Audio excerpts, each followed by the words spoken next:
That's Nick. And that's Joseph. And today we're here to talk about Regarding Us, the directorial debut of David Beck and Jennifer Bobbi, which premiered at the 2024 Dances with Films Film Festival in conjunction with Outfest. Directorial debut. Mm-hmm. What is Regarding Us about? Fired from her teaching job at a Catholic school, a transgender woman contemplates suicide until she meets a young girl with two fathers and they have a profound impact on each other's lives. What's your pull quote? An unexpectedly poignant throwback to queer cinema that was about prizing connection and community despite differences of beliefs or opinions. Inevitable rough edges are smoothed over by a charming cast and a lovely lead performance from Alexandra Gray. Mine, Regarding Us, is a heartwarming throwback to 90s queer cinema. Like the premise reads, there's a lot going on, so I'll try to get through it. Veronica, played by Alexandra Gray. She's the transgender school teacher. The opening of the film is her getting fired, and the principal of the school is telling her straight up, like... Did you recognize her, Catherine Curtin? Kind of. From Insecure and Stranger Things? Oh, yes. Okay, yes, I did recognize her. This lady is being very blunt about why they're firing Veronica. Mm-hmm.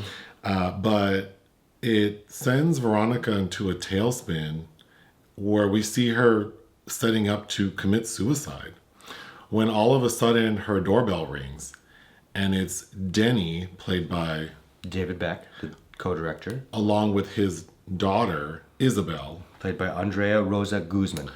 And he's like a singing telegram. And we'll get to how he gets to her house, or why he's there. But she opens the door for him and interrupts her suicide attempt.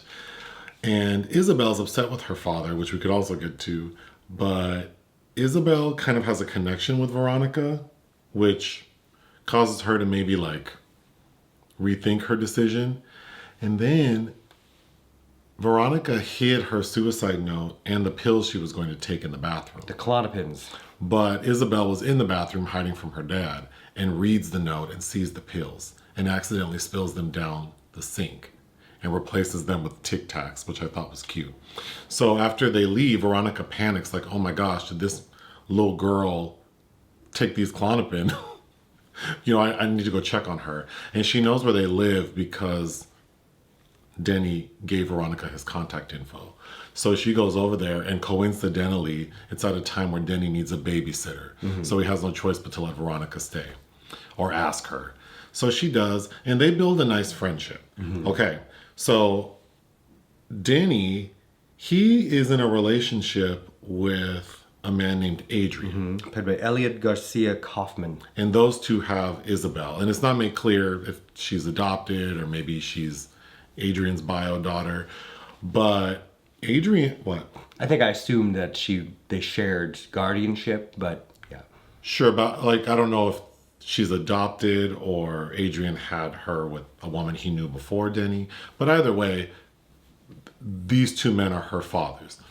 But Adrian, when the film opens, we see that he's like left, like just ran off. And Denny doesn't know how to tell his daughter, so he makes up a lie that he's in France doing research because it would appear that Adrian's like a scientist.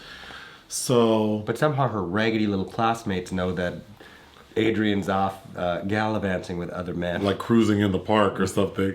But, so that's going on. Then at little Isabel's school, there's a new student who just moved from Alabama. It's filmed in Jersey City. I don't know if we're supposed to know that it's Jersey City, but they're definitely like East Coast, maybe New York. It has that vibe. I think it's supposed to be because towards the end, Veronica moves to Brooklyn, and that's You're right. Far away. You're right. And now it's talking about going to Manhattan. You're right. Mm-hmm.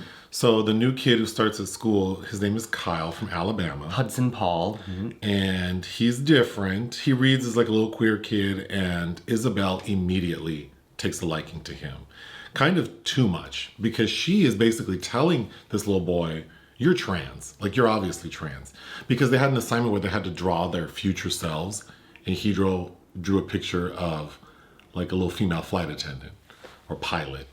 But that relationship gets strained because the mother of Kyle, Abigail Hawk, Constance. She is concerned that her little son seems queer, and she finds out because she meets Veronica, because now Veronica's like helping pick up Isabel from school. So now she's forbidding Isabel to see Kyle. So that's causing issues. But everything culminates with Veronica. She's not working at a bar. And one day, Kyle's older brother, who's bullying him, steals some liquor, like beer, and gets his younger brother Kyle drunk and tries to get his younger brother to kill himself, like jump off of the pier. Veronica catches them, but in the melee, Adrian, the other father who ran off, shows up to try to stop it, and the older brother assaults him badly. So he's in the hospital. But all wounds are healed, it would seem, in the end, because now Adrian and Denny are back together. Unfortunately, Kyle is forced to leave school, so we don't know what happens to him. And Veronica gets a new job at a science school. Also, a notable subtext is about forgiveness, because it begins and opens with Veronica giving her father a eulogy, who has died and she's never been able to reconnect with. And the bigger subtext is faith and religion. Yes, amongst the LGBTQIA plus community, yeah. Which I enjoyed. So getting back to my poll quote, I think this it felt very nostalgic to me. It reminded me of like in the late 90s when I first started discovering queer cinema, and I would go to Blockbuster and Hollywood Video and try to find anything I could in the gay section that I hadn't seen. So it very much feels like that, which is a departure to what we find in more modern queer cinema. So I enjoyed that aspect of it. The highlights are the three leads. Yes. I thought Veronica, Denny, and little Isabel as a trio were really cute. I could actually see like a sitcom based around them. Like the gay father, the trans mother, and this little girl who's like out here being everyone's little ally at school. I think also two side characters are two other trans women that Alexandra Gray goes to visit when she needs somewhere to live, and they're played by Candy Moore and Jennifer Bobbi, the co-director. Who were fun. Who are a lot of fun. Because they're real fabulous. And actually, a funny scene, I think they're cute every time they're on screen, but when Veronica, because she's evicted from her apartment because she hasn't been working, so that's why she's living with them. But at one point, one of the women, she's like bringing out snacks, but she brings out like a full Easter feast. Like there's ham and cakes. And yeah, she has a spiral ham. That's the co-director. Yeah, I thought they were fun. I'm just going to go through my notes. I really liked Alexandra Gray as Veronica. Yes. Her screen presence, she just felt very natural. Yes, I agree. And you might recognize her. She was on like 6 episodes of Empire, as well as at least 2 episodes of Transparent. And then David Beck playing Denny. I thought he was really cute. He reminded me of like if Patrick Wilson had a gay brother who was really into musical theater. Yeah. That's how he read. But really cute. And then Isabel, the young lady playing her, I understand it's her first time in a role. Mm-hmm. And you know, I think kids are challenging regardless. It's hard to work with kids, especially several children interacting with each other, yeah. Yeah, so I mean, there are some crunchy little bits, but overwhelmingly I thought, particularly Isabel with Kyle, those are really sweet moments. Mm-hmm. And then there's a bully at school, this girl who's much taller than the other kids. Mm-hmm. So maybe she had a little growth spurt or got held back. She probably got held back because this little girl who's the main bully, she's essentially illiterate. Yes. And there's a point where she's bullying Kyle. Everybody. I mean, everybody, but she's being especially awful to Kyle one day. And this is after Isabel has been told not to interact with him. So she's avoiding him, but she can't help but help her friend when she sees that this tall girl's bullying him. And she runs into the alley to stop it. And she looks that girl right in her face and goes, "You can't even read." And then the girl admits like, well, I thought that was so funny. The tall, she is kind of ruthless because she's making fun of Kyle for being trans, and she takes his drawing and crumples it up and throws it, and she's like, "It's flying away just like your penis." Yeah, this little girl's awful. And she has a little friend that laughs really loudly at everything she says. But while there are a lot of light comedic moments, the film's pretty heavy as well, because the scene where Veronica gets fired right away is pretty jarring because it's almost like hard to believe that someone would even, like this would even happen to someone, but the reality is it has and it does. So that was jarring. Then we see Veronica sort of in a state of despair call her father. But when she leaves the voicemail, she says, "Hey, Dad, it's your son." So that was emotional, thinking that she had to do that. And keep doing it, yeah. I was thinking Denny, the father to Isabel, every time he talks to her, he has to get like down to her level. So he gets on a knee. And I kept thinking, if I had a little kid, would I have to do that? Because it would be hard for me to get on my knee and get back up all the time. I doubt you would, but So the scene with the suicide, that was really hard to watch. And I think it handles, because it goes from being quite dark where she sets up her phone to record it and then the doorbell rings. And then it becomes quite light because then you have Denny singing like a Shakespeare telegram. doing bad Shakespeare, yeah. Yeah. But I want to talk about how that telegram, the singing telegram came to be, because after Veronica is outed as transgender and it's like in the news, like on a website, her downstairs neighbor, this 15-year-old boy, is harassing her and he's being ruthless. And it's also kind of unbelievable, but then it's like, I'm sure people do that. He's having like delivery people bring food to her, like COD, which is of course disruptive to her. And then he's the one who orders the telegram on COD. So then after Denny sings his message, he's like, well, can I get paid? And that's where their bond begins. But demands cash and has no change. Well, Isabel's cute, but she's real bossy and aggressive because it's clear that she starts ditching school to go hang out or look for Veronica. She prefers to be with Veronica. Denny is letting her babysit Isabel because Adrian, the dad, is out running the streets. But there's a point where Denny goes to get Isabel from Veronica, and Veronica's carrying a suitcase, and Isabel just blurts out, "Miss Veronica's homeless." It's not funny, but it was funny. And then we watch Veronica just walk off, which was pretty sad. But like, where's she going? But then she ends up at her two friends' home, who we find out she hasn't seen in years.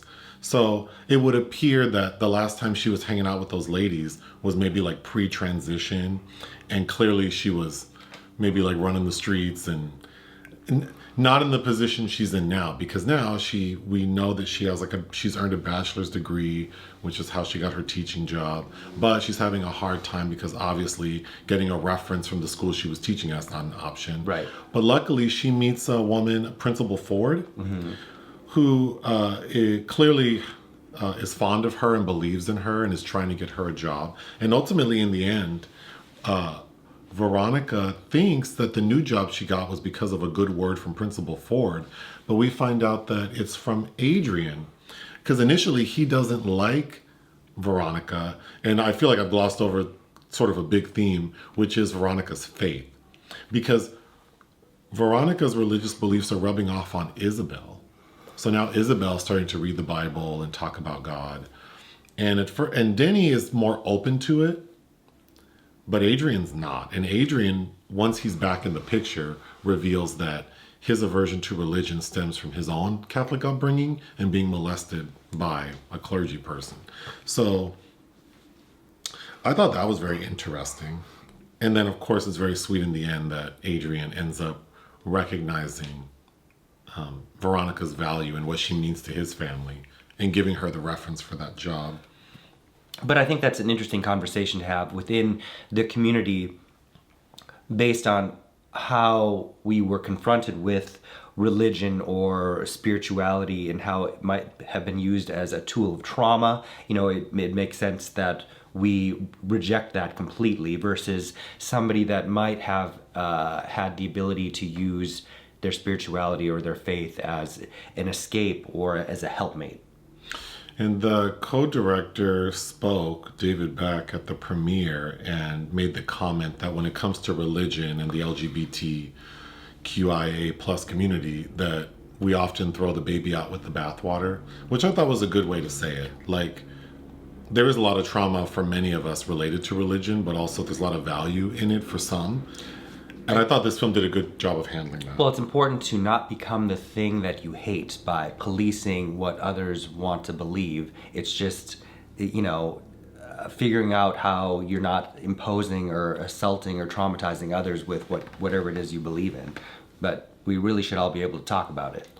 So there's a time, one day, the three of them, Veronica, Denny, and Isabel, just hanging out, and they decide to play on the piano, and they're being silly, having a nice afternoon, when all of a sudden Adrian just pops back up, which was kind of jarring. It felt very melodramatic. It did. There are some melodramatic, but I think for a first feature and balancing a lot of different tangents and characters, I think it does a pretty good job of balancing them. I was a little confused. We see Adrian in his car outside of Denny's home. Lurking with binoculars. Was he stalking him? I think he's looking for a way to prove that he wants to come back and is asking for forgiveness by staying invested. Oh, that makes sense. Is what I thought. We hear a few times that, because when Veronica at one point is talking to Isabel early on, and she says, when I feel sad or down, I look at my fish and I think that you're a fish with wings. And then they say that a few times in reference to like Isabel talking to Kyle that you're more than, but I don't know what I think you're a fish with wings means. What do you think? Well, that's in her suicide note.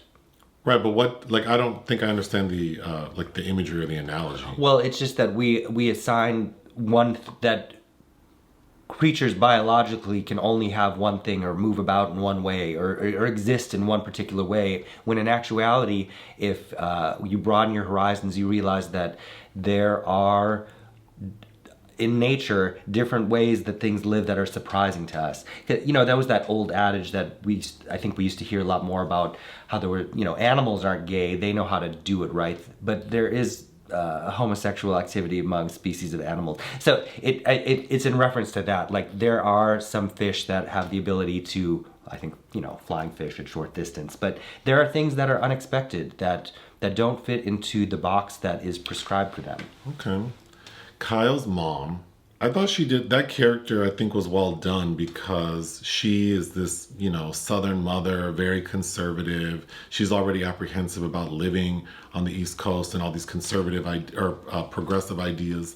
And there's a point, I think that character balances being a loving mother who's concerned about her child with also reading as kind of it was hard to watch her say a lot of the things she was saying to Kyle. That being said, she has a funny moment because she starts smoking because she's stressed out. Because it also would appear that her husband is probably having an affair on her. He's absent. Yeah. But she's smoking a cigarette, and little Kyle comes downstairs oh, well, I smelled smoke. I wasn't sure what's going on. But she tries to waylay him with ice cream. Orange pineapple Haagen-Dazs. But she's on the phone. She's got an earpiece in, cleaning, and lights a cigarette. And you can tell that the husband asked if she's smoking. She's like, I haven't bought a cigarette. I haven't bought a pack of cigarettes since I was pregnant. I thought that was funny.